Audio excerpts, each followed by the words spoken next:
Good evening. Welcome to the first Inside Government Show for the spring 2023 semester here at Cayuga Community College and broadcast on Spectrum, Verizon Fios, the Auburn Regional Media Access, better known as ARMA, as well as Win 89.1, the college's radio station. I'm your host, Guy Cosentino. Our first guest, as usual, occurs with rare exception, is the mayor of the city of Auburn, Michael D. Quill. In November, he announced he would not be seeking a fifth four-year term and is now in his final year of his fourth four-year term as mayor. He was elected in 2007. We've asked him on to talk in the studio about projects the city is working on, but also talk about why he's decided not to seek re-election. The city has also been involved in amending its nuisance law and has decided to enforce a law on Osborne Street over some flowers in a right-of-way, and we'll also talk about the notices you all got at home about water treatment. Welcome back. Thank you. And congratulations on your decision. I'm peaceful with it. I think it's the right thing to do at the right time to do it. So why? Why? It's always good for new blood to come in and take a different look at items or different things that we're working on. I worked with a great bunch of people from day one. It was terrific. We have a city manager, Mr. Digert. He's been terrific, and all the department heads and all the rank and file. I guess it's best to go out on if you're a major league ball player, you go out when you're winning and not when you're down in the dumps. So what went into the decision?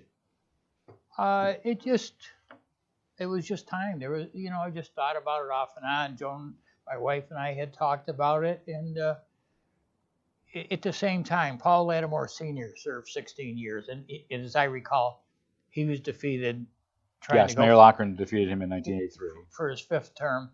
And I felt we had a good run. I enjoyed working with everyone, but it was time to go out when you're on. But you weren't worried about an electoral defeat. You beat the same candidate 4 times in a row, who may or may not. Tim Lattimore may or may not run for mayor or city council. That wouldn't have been a factor for you, would it? Well, it had a factor in, sure. Okay. But things in my own mind with Mr. Diger once again and the staff, things have come a long way. A lot of hard work, and go out when they remember you. So one last question on the decision process itself. Was it easy to get to that point? Joan and I had been talking for a while. My wife Joan and I had been talked with our children and our daughter-in-law and our son-in-law, and it was just time. And the grandchildren are not getting any younger, and I want to spend some time with them. And almost got one almost ready to drive. I know my son's age is a 10-year-old or 11-year-old, and they're all. His sister is 2 years or 3 years younger than he is. So this is not like it's the end. And in fact, most of the news stories about your decision weren't political obituaries or the end of, but you have about 10 and a half months still left. Correct. So what's still on the agenda for you personally that you'd like to see get done? I would just like to see a lot of things that we've wrapped up. I'm sure we're going to talk a little bit about the DRI, get some of that done. Water filtration is high in my priority list. I feel council and the management team. The overall condition of the housing stock in Auburn, things that are always there, but let's get a leg up and get a good start. Is there anything in 15 plus years you say, I wish we could do this, and I'm just not going to be able to deal with this before the end of December? It's like ice cream. It's the flavor of the month. You know yourself that something's always comes up. It's always in the background. But I'm proud of everything we've done. There's always something that we've missed or didn't do as much homework as folks feel we should. But that's always going to be there. You have had, it's political luck or good fortune or whatever you want to call it. You've had a lot of money infused to Auburn in the last, let's say, 8 years. Correct. Between DRI, the tourism office, other things like that. Besides that, which is outside money, but it has been able to leverage into project. And I still want to have you back in the fall. So what do you think your legacy is at this stage? Oh, that's way beyond my thoughts, or I just want to be remembered as a nice person who tried, and I don't look for anything more than that. I don't want to go out and everybody say, well, that's a fast mayor walking down the street.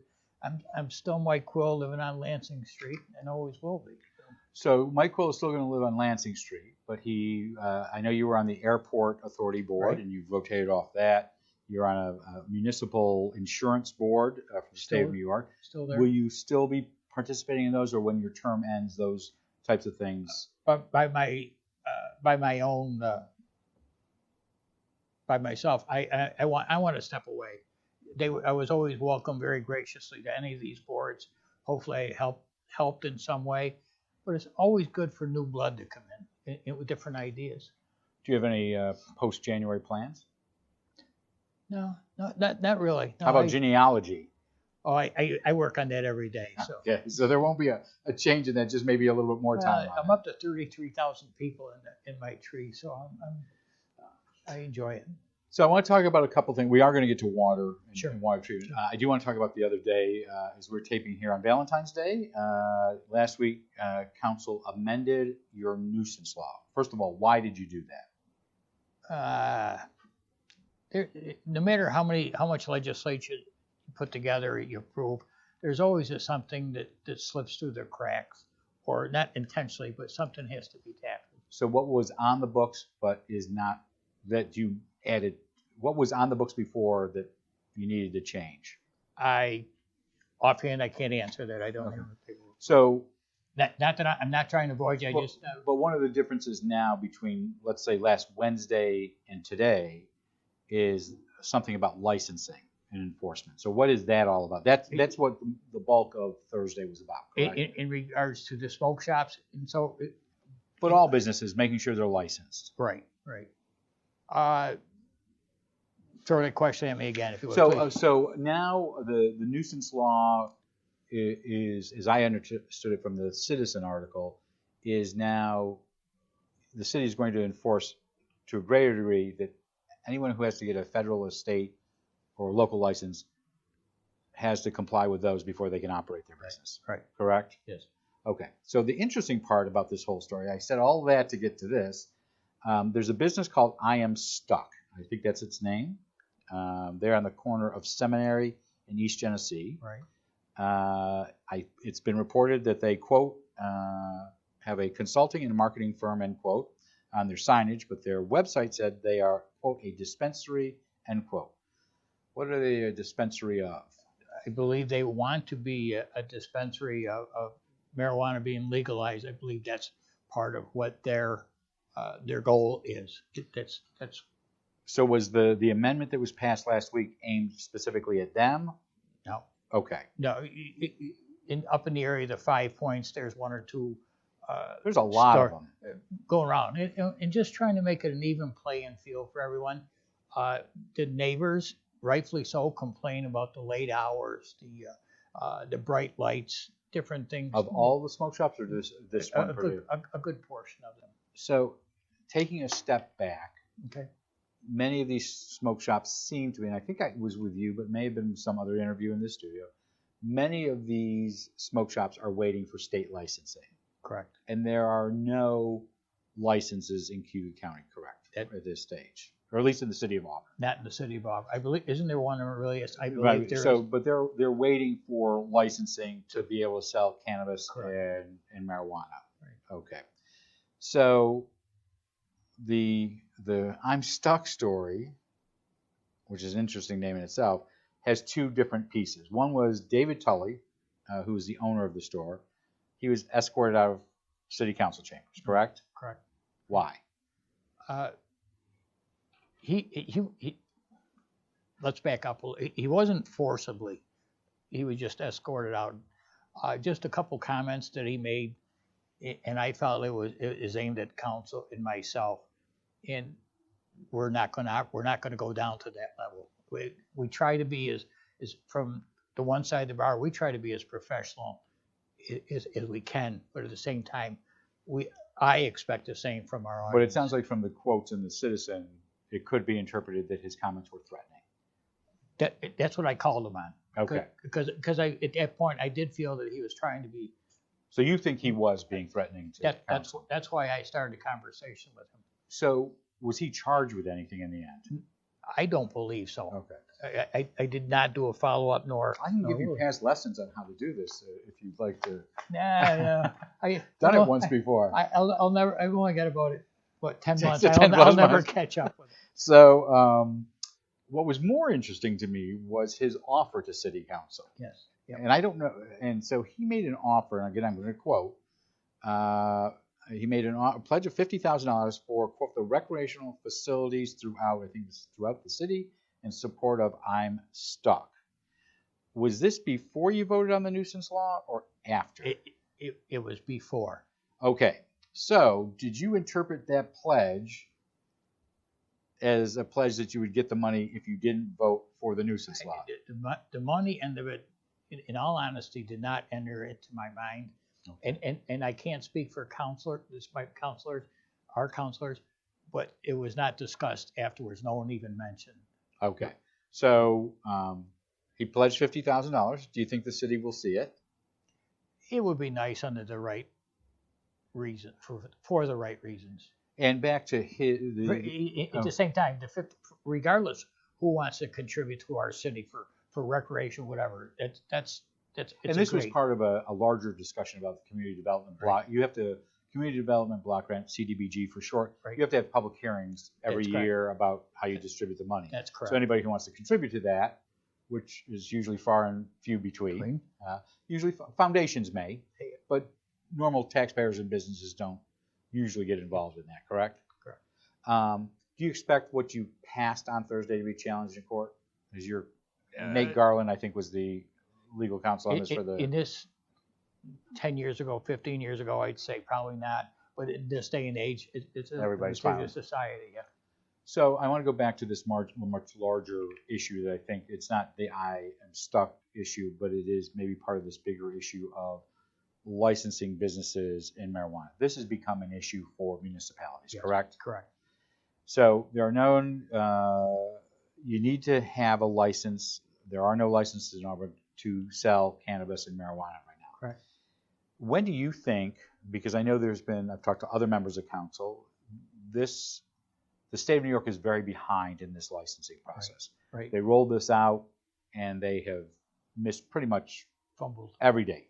So I think the closest one may even be Binghamton right now. Could be. There's a full scale.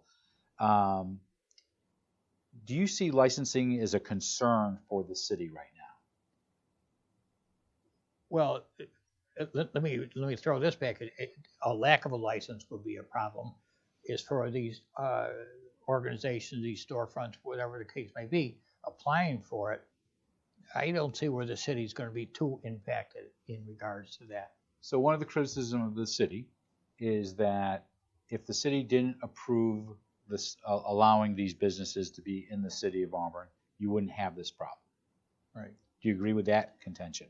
No, I don't.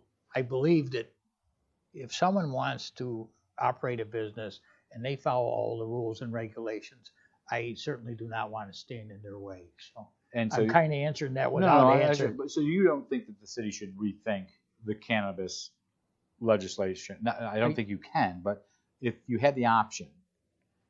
You know, a lot of it is governed by the state, and so we may be able to tweak this or that, the areas that may be sold or whatever, but there's not a whole lot. If the state says that they can be here, we're going to have. No, but what I'm saying is the original reason the city agreed to allow this, and then you get tax revenues for it. Right. Some suggested that, well, it was just the city wanting money.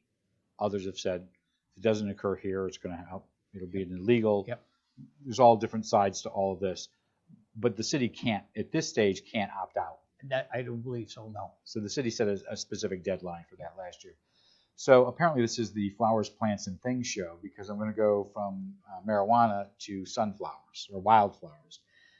Can you tell us what's occurring? I thought this was ending back in August, and you may have thought so too, but there's a patch of wildflowers on Osborne Street. I believe this is near O'Toole's Bar. Correct. Can you tell us what has occurred there?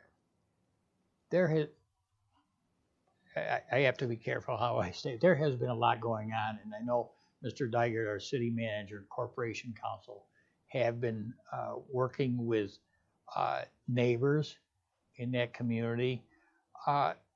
It's I don't think there's ever going to be a right answer to it. Keep in mind that the part of the area there is access to the river, city access to the river. It's also on a curve, which is a blind spot. It can be, yes. So I think this is, again, just like the I'm stuck issue, it's multiple issues.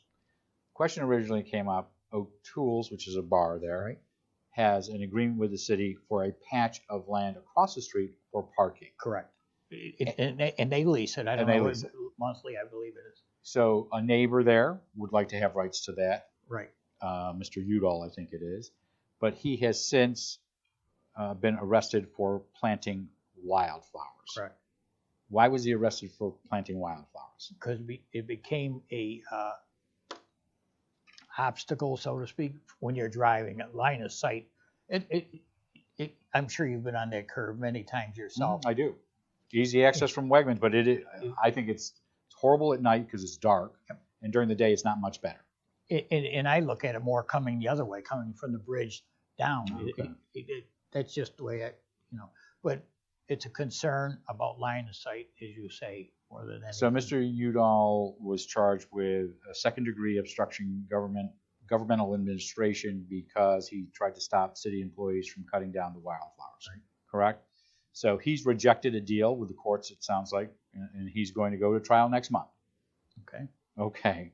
Do you know if the city has done this before? Not necessarily with Mr. Udall, but there's a right-of-way here, and I know you don't want political signs there or any advertising in between sidewalk and the curb, but has the city gone through and clear-cut things like this before? Not that I'm aware of. Okay. Not my time that I and I could be proven wrong, but I don't recall it. There's a lot going on there too. That the parking area that's used for parking area is an access that we need to the outlet also, because that. Well, I think if I remember, I read something a couple of weeks ago by David Wilcox. It's also got a historic piece there as a settlement. By the Freeman. By the Freemans. Yeah. So it's a very complex issue, to say the least. Yeah, absolutely. It was cut and dry, easy, but nothing is really easy. So you said it right next to the outlet, so let's go to water. Okay. So city residents received a mailing within the last month from the city on issues regarding water distribution system. What was the city alerting everybody to? That we need to do upgrades. We're still worried about water quality, the treatment of the water to maintain the quality. So there's many things going on. I'm not going to try to pronounce the word of the item that was in there, but basically there's a disinfection byproduct that is in higher concentrations than the EPA allows. Okay. So is this an emergency? An emergency all depends on where you're sitting. Okay. It is. But your director of municipal Seth is right on top of it, okay. and he explained the best he could with myself and council where we're at, what we want to do, and how we have to get there. And there are many issues going on with it. So, but water is crucial to us all. And so with this, you're looking at steps to fix it right now, and the hope is to fix it within 90 days. Right. On this issue, the city has also seems to be waiting, unless it's changed. And we should have said that was Seth Jensen we were talking about. Correct. Your director of municipal utilities. Correct. The city has been waiting for a plan to be approved for Wasco Lake. Correct. First of all, what's the plan? Here's the deal: is what can. It's phosphorus and what's allowable in. It's washing in from the hillsides and so forth. I'm going to be in trouble. Dairy farms and all its. You're leaving. A byproduct. You're leaving. Yeah, but I don't want to dump this on what it's going to be. There's a whole lot more to it, and we've been trying. Is this the 9 elements plan? It deals with that part. Yeah. So I know other members of council have been chomping at the state for not doing anything, or I shouldn't say not doing anything, not either approving or giving feedback on the plan. Dragging their heels. Okay, that's a better term. So have you not gotten approval of this plan yet? No, we have not. And Senator Helming, our new senator, is very in tune with this. And I know two of our council members, Councilor Cuddy and Councilor Genatino, are working very hard to work with her to accomplish. So you mean something. Senator May? Yes, yeah. So I think I read somewhere where she will be the first senator in a very long time that has the whole watershed in her district. I believe where so. you most likely have had Senator Seward or little pieces here, pieces Mike there. Quill, or whoever. Everybody's had little pieces. Okay. That being said, you got some good news at the end of December. You're getting $3.7 million from the state of New York for the treatment plant, correct? Correct. So that's at the end of the system, or is that the water treatment plant? That's at the front end? It's front end, I believe. Okay. So what will that money be used for? Upgrades. If you go back, I think we talked briefly about my grandfather being city council member for years. This goes way, way back. All the old sand filters are still there, and it is the most interesting place in the world. It's fascinating. It is. It's fascinating. So if you don't know what we're talking about, if you go up to the East End, I will not say where it is for obvious reasons, but below the surface, there are the areas where you run the water system through, and there are sand filters that take a lot of manual labor still to clear out every summer or it's in four quarters. Just a natural. It's a cavern. Process. It is interesting. I'm sure the city would give tours, but you should charge for that. It's a great place to go on a hot summer day. It's nice and cool. It is. But with that being said, the city council approved back in 2021 $6.2 million for this project. Right. And so with this 3.7, you're getting about 60% of this covered by the state of New York.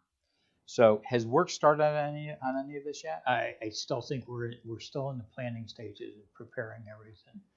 It's whatever you've been in government, whatever you plan for, something else pops up or this pops up, and you draw attention away from that.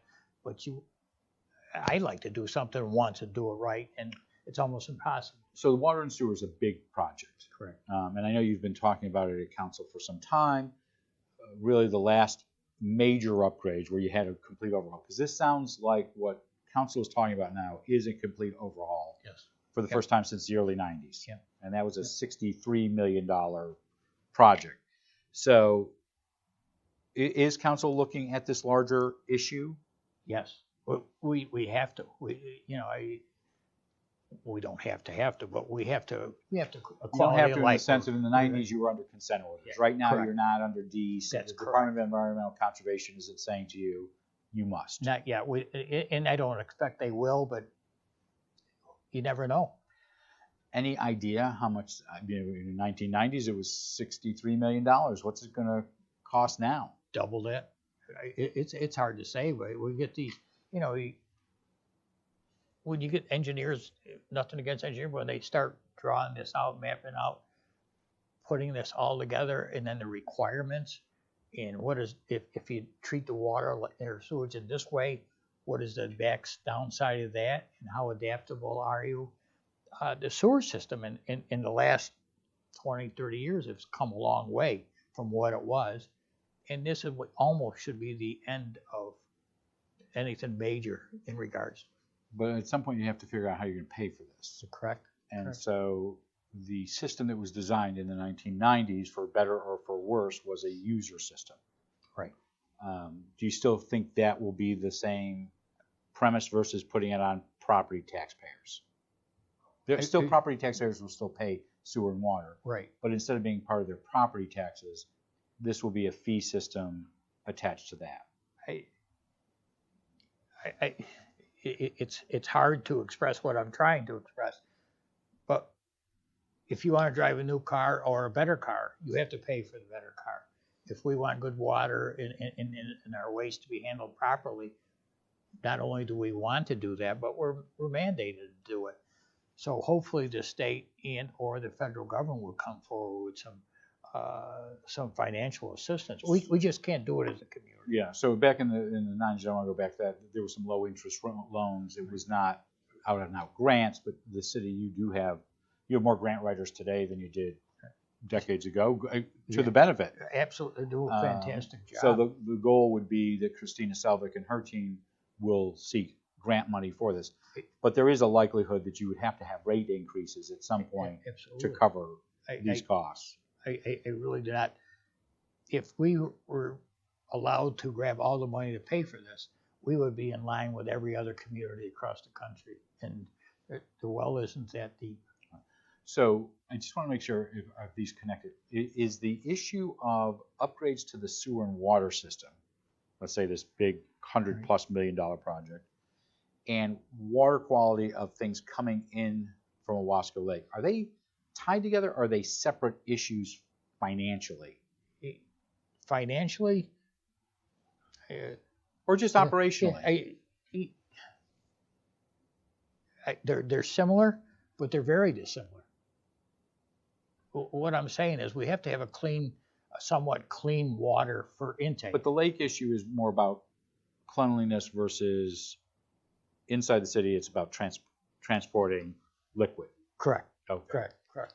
Last issue I want to ask you about right now is where the city was lucky enough under your term to get $10 million for what was called the Downtown Revitalization Initiative.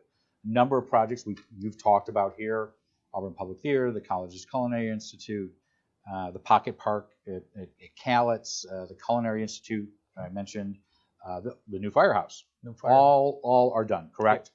So what's left? One of the biggest ones it's been on. They're all in the process.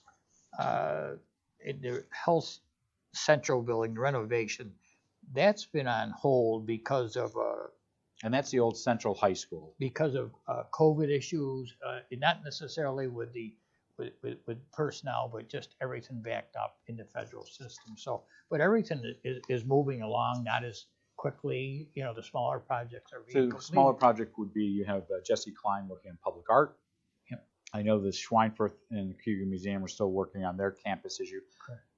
Do you see those finishing before you depart, or, well, it sounds like Health Central might be a longer term project. In Rudolph's downtown was completed also. Oh, okay. All right. So a lot of them are. Which was great to look at during the holiday parade that you walked in, because Dawn Schultz was up in the top balcony waving at everybody. Yeah. The television was done. Her and her husband are great. They're great people. They've done a lot for downtown. Going back to your question, everything takes a little bit of time, but let's do it once and do it right. There's a large investment here. Last question: do you think that the state will ever do these types of $10 million? I know Moravia it was announced this morning that Moravia, Homer, getting 2.5 or something like that. Do you think Auburn will be eligible at a future date for another $10 million? I certainly hope we are. I think it's made a difference in our community. Not everyone realizes it until they tear it apart and look what's happening. And it's whenever you give anything away, somebody's a winner, somebody didn't win, and there's some agitation there. But I think it's great for the community, and I think it gets the community working as a community, come up with a plan that's sellable. Mayor, 30 minutes goes quick. I hope you'll come back in the fall. I will. For our next interview. We want to thank Mayor Michael D. Quill for joining us for a city update. It's been a delight to have him back in the studio. As I've said, he's usually our first guest, followed by our next guest, by the way, in just a moment. Jeff Carzola, the superintendent of schools, is going to be talking about increased school aid for Auburn, as well as a recent report showing a drop in graduation rates, and also some HVAC issues he's having with some elementary schools. We'll be back also on Thursday with 2 back-to-back Beyond the Front Page shows, the first featuring Nick's Ride and the work they do, as well as their upcoming event this Saturday at the Springside Inn.